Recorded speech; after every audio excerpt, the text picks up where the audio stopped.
నమస్తే అవధాని. కాళేశ్వరం కథ మళ్ళీ మొదటికి వచ్చిందా? ఈరోజు వచ్చిన కొన్ని వార్తలు చూస్తుంటే అదే అనుమానం వస్తుంది. వచ్చిన వార్తలు ఏమిటంటే, కాళేశ్వరం ప్రాజెక్టులో భాగమైన మేడిగడ్డ, సుందిళ్ళ అన్నారు కట్టిన నిర్మాణ సంస్థలు అక్కడ జరిగిన తప్పులతో మాకు సంబంధం లేదు అని చెప్పి ఆల్మోస్ట్ గవర్నమెంట్ కన్ఫర్మ్ చేశారు. That's what it was dead. మరి ఎవరిది సంబంధం?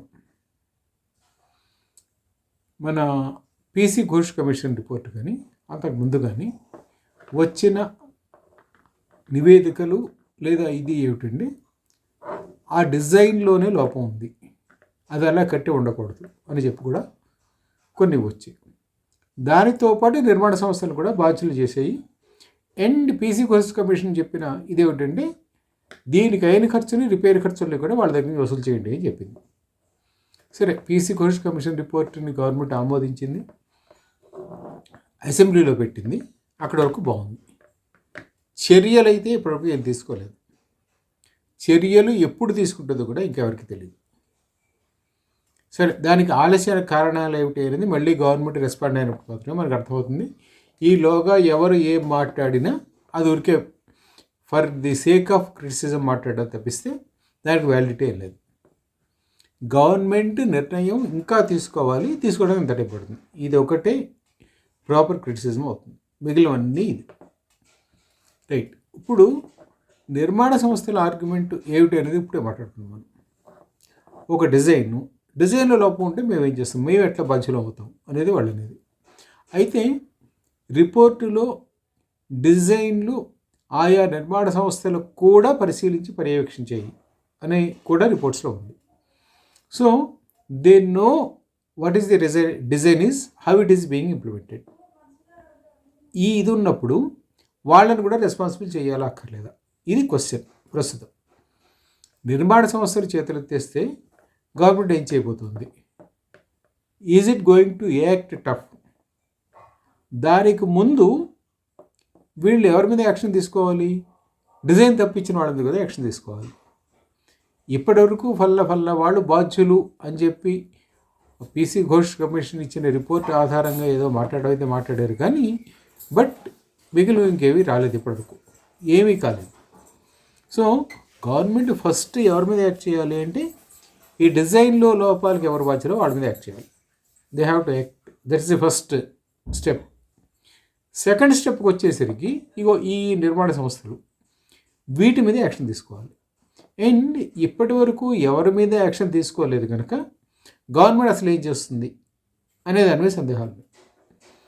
అండ్ అసలు ఎప్పటివరకు పీసీ ఘోష్ కమిషన్ రిపోర్టుని even it was presented in assembly, it was not made as public document.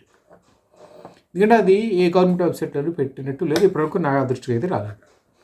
And high court కూడా మేబీ 4 to 5 months బ్యాక్ అనుకుంటా, ఎగ్జాక్ట్గా నాకు గుర్తులేదు, కానీ హైకోర్టు కూడా ఎస్కే జోషి కోర్టుకు వెళ్ళినప్పుడు ఈ పీసీ ఘోష్ రిపోర్ట్ ఆధారంగా నా మీద చర్యలు తీసుకోకుండా ప్రభుత్వాన్ని నిలవరించండి అని చెప్పి ఆయన కోర్టును అభ్యర్థించాడు.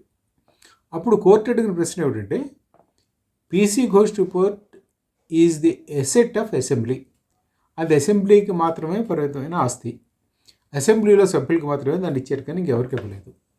అసలు ఈ రిపోర్ట్ మీ దగ్గరికి ఎలా వచ్చింది, how you are able to access it అని అడిగింది.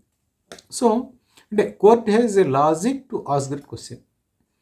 And now it is the responsibility of the government why it is keeping it in secured environment, why it is not being made public. ఎందుకంటే సరే, ప్రభుత్వం దాన్ని ఆమోదించింది కదా, ఆమోదించిన తర్వాత చట్టసభలో ప్రవేశపెట్టింది కదా, ప్రవేశపెట్టడానికి ముందే దాని బ్రీఫ్ ఇది అని చెప్పి ఒక 8 పేజీలు 10 పేజీలు నోట్ రిలీజ్ చేశారు కదా. సో గవర్నమెంట్ వెంట through it, government has examined it, government know what is the content, and it was